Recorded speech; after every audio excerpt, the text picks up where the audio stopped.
นะฮักนะทุกคนเอาให้มันกินนะขนาดน้ำยังบ่แล้วสอง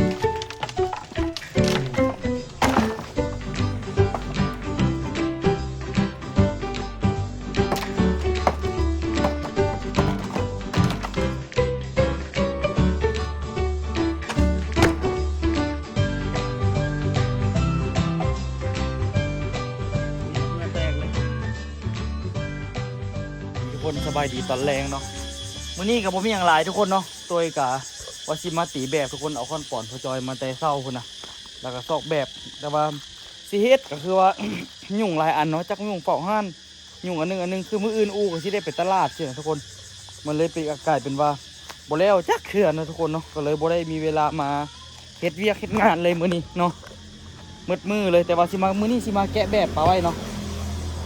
มื้อนี้สิมาแกะแบบปลาไว้แล้วก็มื้ออื่นสิได้ลงมือเฮ็ดเวียกต่อเนาะบุจักมัดแบบมัดตอกแล้วเนาะหลายอันเติมเลยเนาะเดี๋ยวตัวเกียมค้อนตีก่อนค้อนตีโอ้ค้อนตียันบริกิตมาเมียนตั้งค้อนตียันทิ่มอยู่แถวนี้แหละเมื่อวานนี้เก็บอะคิดว่าเก็บมืดแล้วยังไม่เบิดเลยโอ้แท้ๆทุกคนค้อนปอนกับซอกบ่เห็นเลยบ่ฮู้ว่าอยู่แถวใดเลยเดี๋ยวไปเริ่มแกะแถวนี้ก่อนซะแถวที่ว่าตัวเฮ็ดใหม่ๆเลยเนาะทุกคนเนาะหม่องที่ว่าตัวเฮ็ดเองเนาะตัวนี้ตัวเฮ็ดแบบเองแต่ก็แล้วไวอยู่เด้ตัวเฮ็ดเองก็ได้บ่ธรรมดาอยู่เด้อมาเบิ่งทุกคนทิ้งทีตัวเฮ็ดมาให้มันโค้งก็แค่เอาปูนอัดเนาะโอ้มันสิโค้งข้างในบ่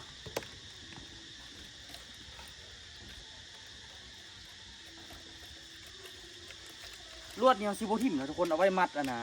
เอาไว้มัดห้อมหน้าเนาะเอาปะไว้นี่เอาปะไว้หม่องที่มันซอกง่ายนี่เนาะออกง่ายๆเลยทุกคน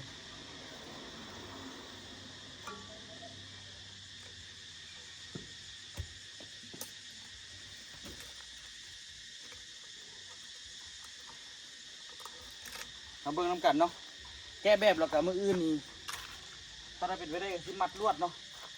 มัดลวดทิ่มเอาไว้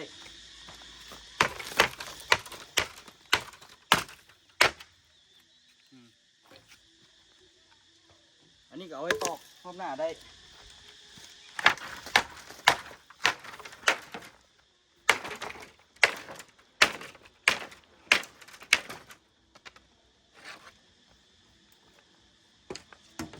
ก้อนไม้ปลาไว้เนาะ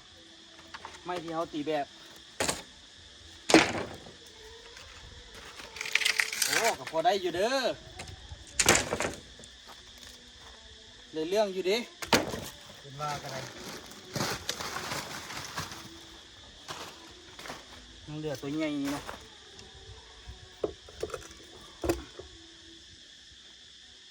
เอาออกกันไหนวะมันถึก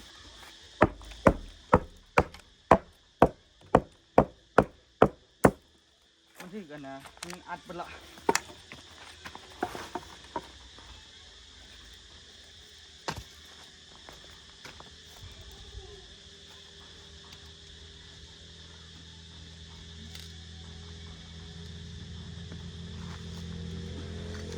เพราะนั้นตัวสิแกมืออื่นแกมืออื่นคือยากเนาะแกมือนี่ยังยากละเพราะว่าแบบนี้มันถึกปูนโอบเนาะ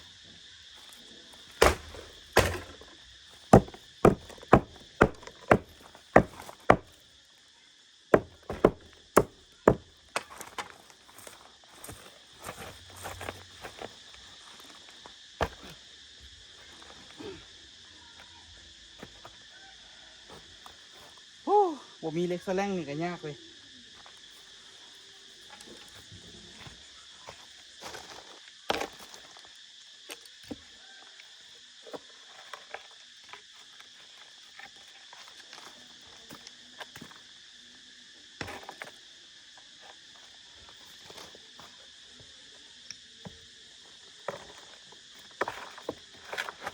เรียบร้อยนี่คือ ผลงานของตัวเองเนาะทุกคน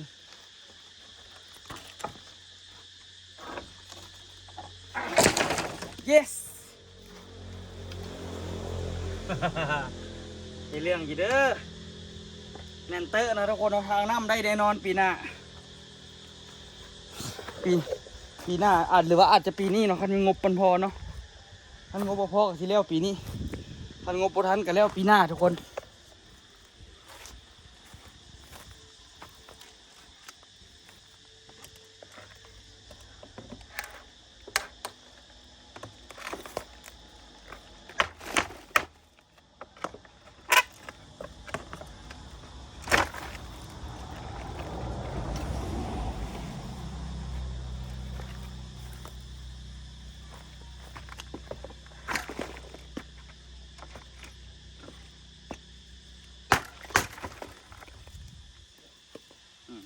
ลักเอาไว้เห็นหอบหน้ากินมินิก็ได้สบายเนาะลักกัน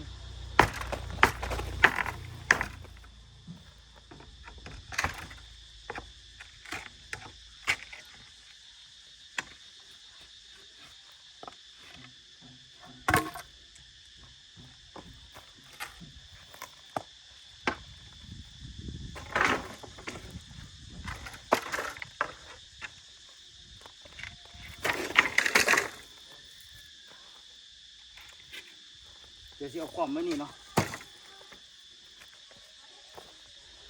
มื้ออื่นเมื่อไหร่จังสิได้เฮ็ดเพิ่มอีก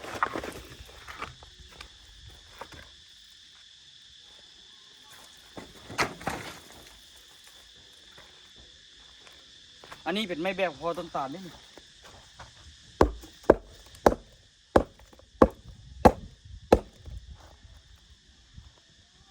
มีแบบดีมีไส้ไปกว่าเครื่องทุกคนที่คันเห็นบ่เรื่องอันนี้นี่ถามมันกระตุ้นกระตีดเป็นปัญหาบ่ทุกคนมันบ่เป็นปัญหาเนาะอันนี้มันอยู่พื้นแต่ว่า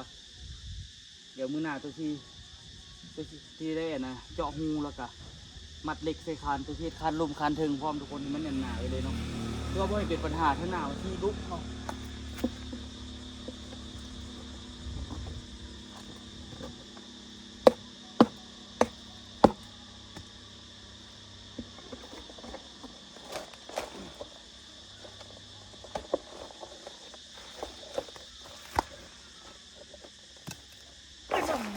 นี่พักบ่บาดเพิ่น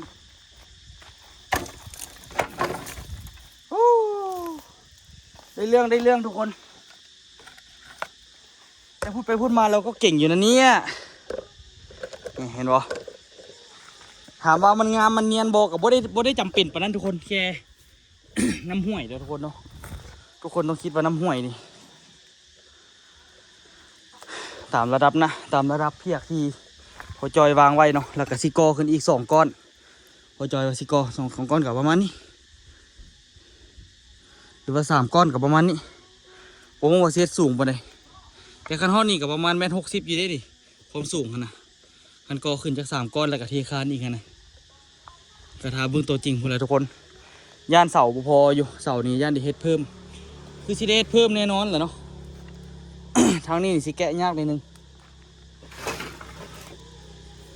เดี๋ยวเคลียร์ไม่ดีๆ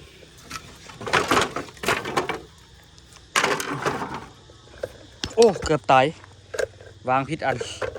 ว่าสิวางกล้องแล้วพัดไปวางคนตี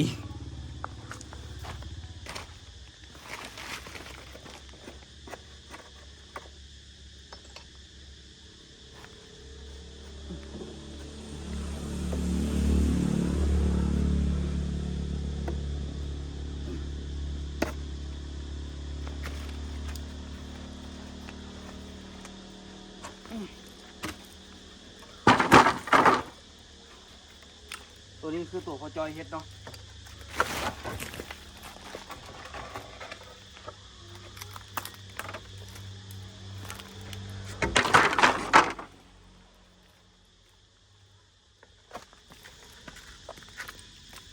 ซ่อนใส่มุมอย่างไร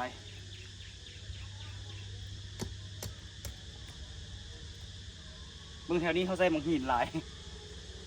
ผสมปูนอันนั้นปะได้บ่ปะได้ยามันบ่เป็นหยังหรอก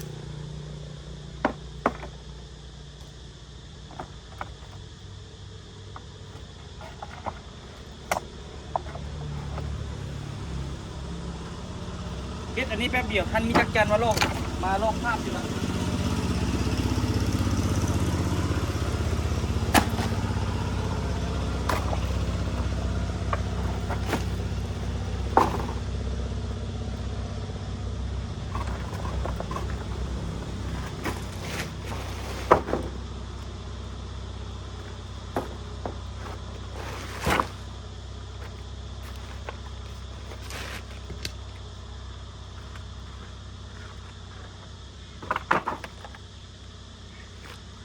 ตอนเราออกบุกคือตอนประกอบแบบเนาะ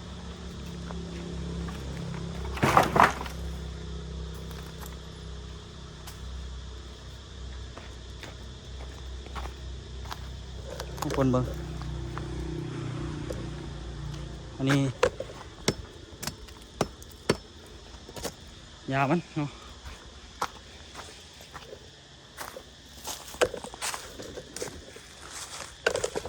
นี่คือผลงานเนาะที่เราเฮ็ดไว้ถามว่ามันดี100%บอกกับว่าได้ดีปานนั้นเนาะ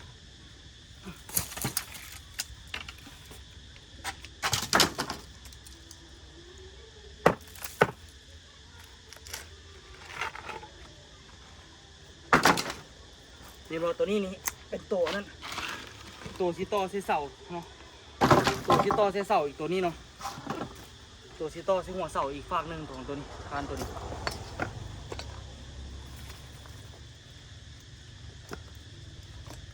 ที่จริงตัวต้องเฮ็ดคานนะนี่ใช้เสาทุกเสาเนาะเดี๋ยวหอบหน้าสิมัดไปเลยหอบนี่บุทันละ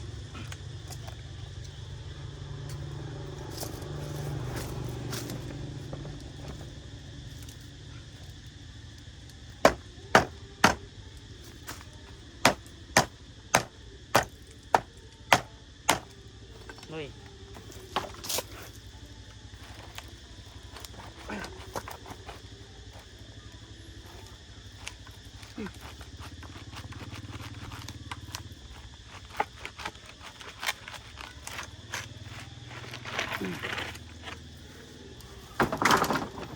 ร้อยเนาะ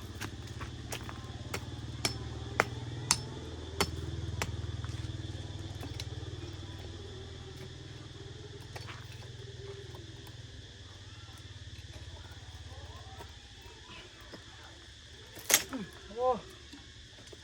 ยากอยู่เด้อตัวนี้เด้อ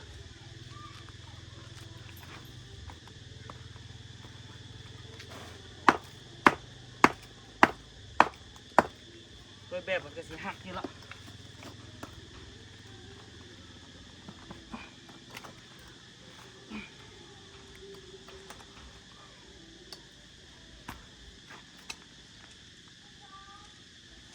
ยากกับโมมีเล็กแสลงเนาะเราต้องไปหาเล็กแสลงเลยโมมีบ่ได้ดอกโอ้รอก่อนเมื่อทุกคนเลยตัวมาเบิ้งเอาน้ำให้กินยังไงเลย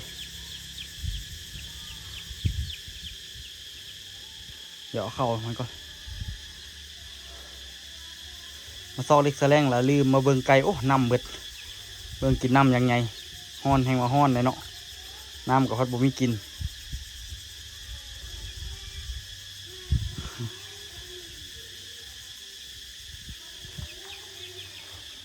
หักนะทุกคนเข้าให้มันกินนะฮะขนาดกินน้ำยังบ่เลี้ยว2 ตัวนั้น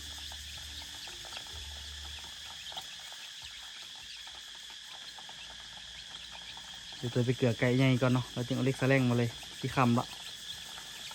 งัดกันยังบ่ทันแล้วเนาะ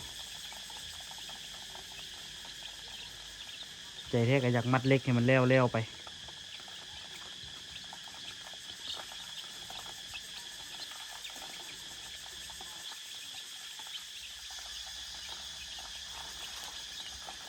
เกลือไก่ใหญ่ก็ทุกคนเกลือไก่ใหญ่แล้วเราก็เล็กแสลงมางัดต่อเนาะแต่ละมือแต่ละเว้นเอาหมุนเวียนกันอยู่เฮือนนี่แหละเนาะ แต่ก็ต้องขอขอบใจทุกคนหลายๆที่เบิ่งคลิปให้ตลอดเนาะทุกคนบ่สั้นกับบ่มีทุกคนตัวกับยูนี่บ่ได้คือกันเกือบอยู่บ่ได้ละเขาอีที่กับตัวกับวางแผนว่าสิไปเฮ็ดคลิปอยู่ทางอื่นเนี่ยล่ะ เดี๋ยวไปซอกมันเล็กแสลงก่อนทุกคนไม่จันบอกว่าเขาไขประตูเข้าไปอยู่ข้างตู้เย็นเก่าไก่น้อยกำลังขึ้นเบาขึ้นสาวไข่แต่ไก่ผู้ตัวนี้มันบ่มักตีไก่น้อยทุกคนก็เลยเลี้ยงมาจนฮอดทุกมื้อนี้เนาะไก่ผู้มันบ่ค่อยซับไก่น้อยบ่ค่อยตีไก่น้อยเนาะอยู่ร่วมกันแบบสวัสดิภาพให้อาหารไก่เรียบร้อยเนาะเดี๋ยวสิไปงัดต่อละ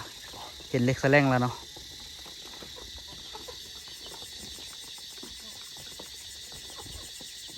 มูตัวนี้น้อยแค่แหละแท้น้อยคือหมูแล้วเนาะมักหล่อนซิ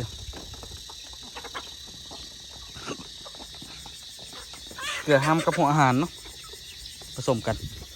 ไปละแต่ก่อนข้อไก่จะฮอดพี่ทุกคนเลยข้อไก่ใหญ่ข้อไก่น้อยว่าสันเด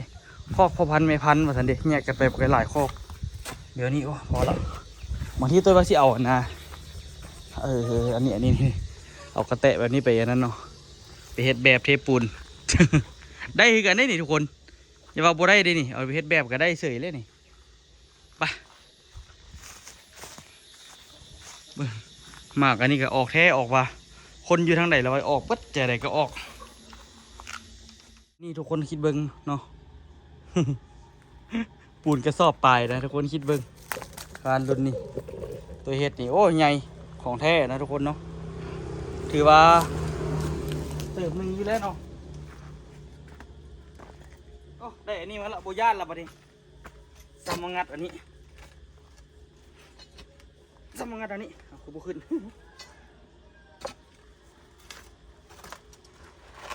เนี่ยง่ายพูดแต่ตัวเอามาเพื่อฟักนั่นเนาะฟักนั่นมันคือแคบกว่าทางนี้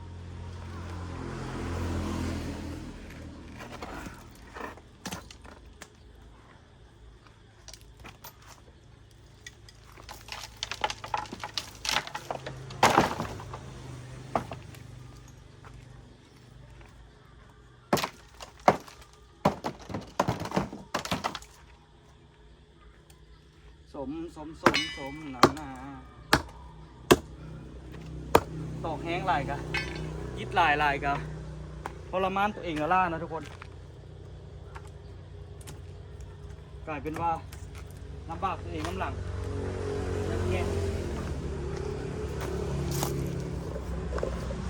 นี่ทุกคนฝีมือเป็นยังไงได้เรื่องอยู่อ่ะทุกคนระดับได้กันเบิดแล้วนี่เห็นไหมนี่ขึ้นมายืนได้สบายเนาะอย่ามาแกะฟังนี้แล้วเราก็โอ้แจมแล้วแหละนี่เติบหนึ่งหมดแล้วทุกคนตัวเทพื้นตัวเห็นนะส่วนสีเฮ็ดแล้วนี่วันธรรมดาเด้อโอ้ยพี่น้องเด้อเบิ่งคือมันสีง่ายเนาะ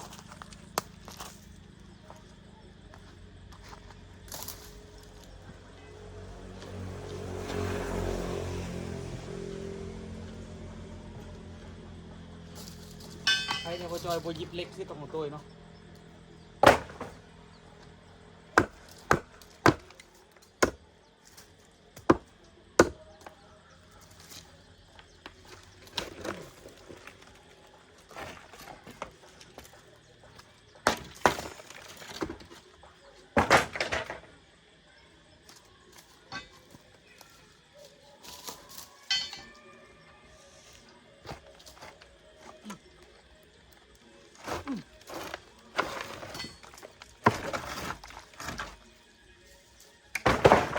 เรื่องนี้ไม่แบบค่อนข้างดีแต่ว่าก็เลิกเติบอยู่นี่ลงไป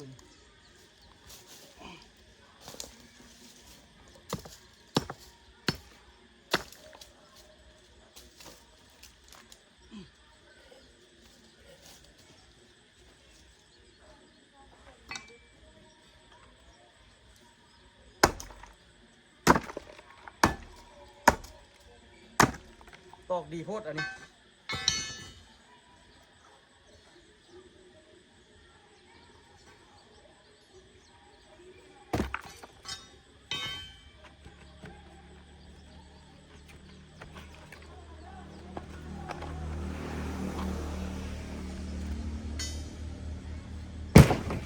ตัวตอกตัวธรรมดาใครได้เนาะ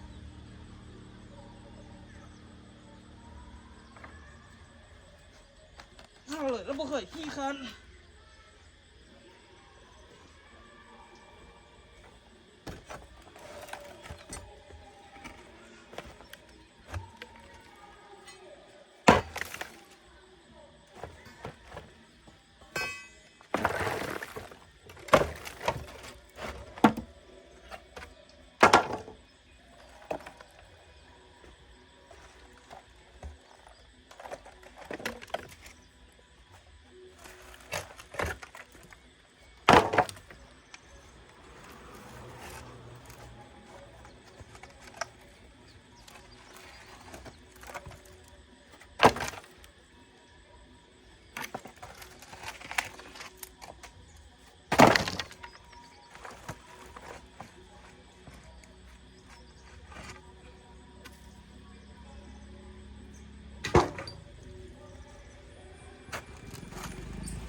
จักเสียออกข้างในตัวข้างในนี่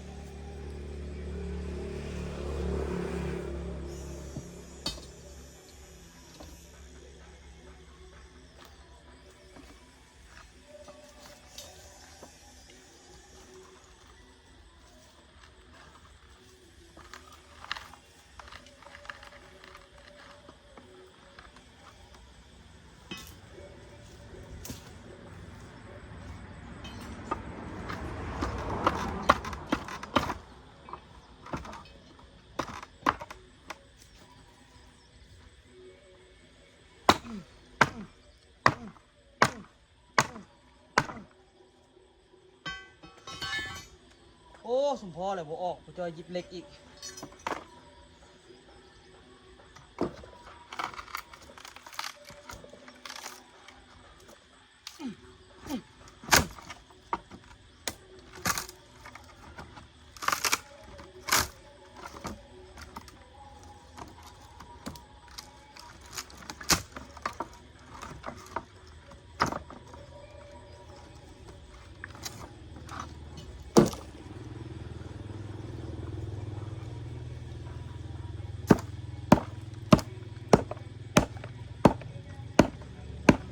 สรุปแล้วมันพอจอยหัดลึกโคตร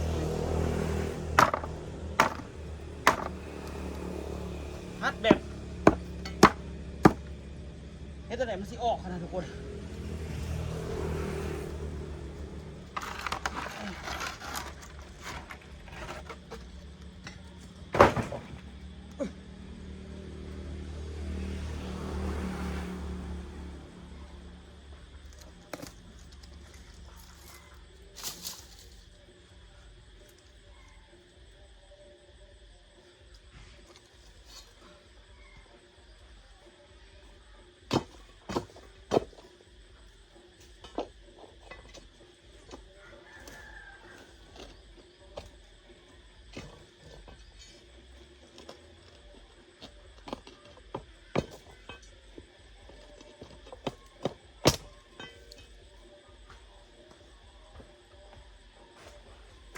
แผ่นนี่มันสำคัญเลยทุกคนมันดีเนาะคือต้องงัดเอามันให้มันได้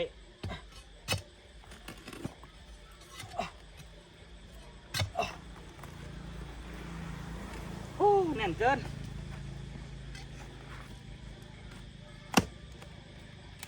ขึ้นกับบ่ได้เอาลงกับบ่ได้แน่นให้แน่นวะ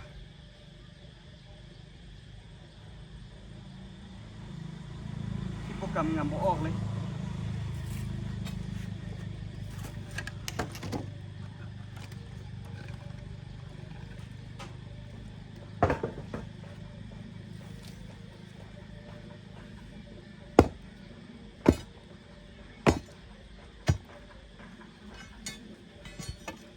เอาเบิ่งทำไมคนอื่นเขาบอออกแล้วนี่เขาบอเอาละมันบอทุกคนนี่แผ่นนี่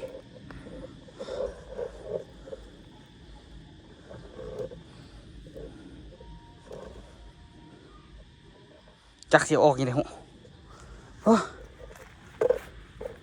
คนดิดเอาเหงื่อแตกเลยกับไม้แป้นนี่อันอื่นคือว่าธรรมดามาเจอตัวนี้เข้าไปยุ่งเลย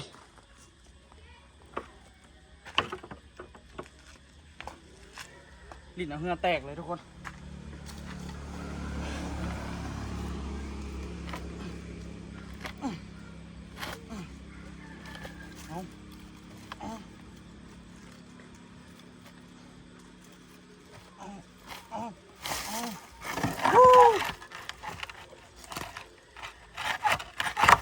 คาแบบผู้ชอยทุกคนเลย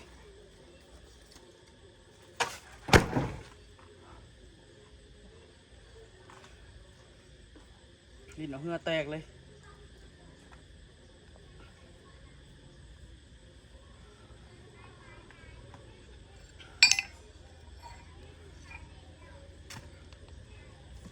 เงินเครื่องอื่นยังว่ากันไหม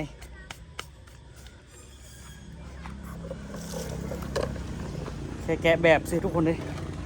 ดินเอาเหงื่อล่อจนเหงื่อแตกเว้ยเหงื่อแตกเหงื่อแตน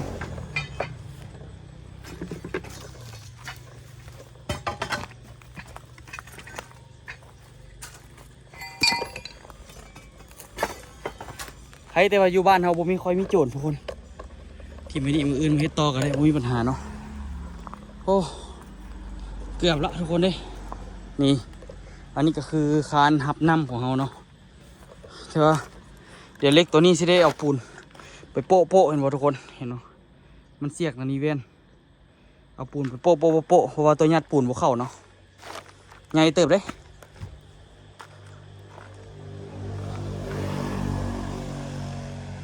เติบหนึ่งเนาะทุกคนเฮ็ดเองกับมือเดี๋ยวตัวนี้เนาะตัวนี้นี่มือหน้าไปแล้วสิเอานั่นไปแล้วเอาเสาไปตั้งตัวนี้เนาเสาหนึ่งสองเสาสามเสาสี่เสาก็ได้โกงกันข้ามกับเสาพวกนี้แหละหมดเลยแล้วก็จวดบัดนั้นสบายเนาะมืออื่นให้ต่อเนาะมืออื่นสืบต่อมืออื่นนี่คือสิได้เวียกอันนี้ก่อนเวียกมัดเล็กนี่เนาะเอาเล็กนี่มามัดเป็นปองสิไว้เนาะมัดเล็กก็นี่จนจำพูดเนาะจนจำสุดพูดแหละแล้วก็ซีทุกคนหลังจากที่ตัวนะมัดเล็กแล้วเราจะซีเทเนาะทุกคนเนาะเทเห็นมันได้ระดับต่ำมัดนี่แหละทุกคนตามที่มัดเพียกนี่เนาะ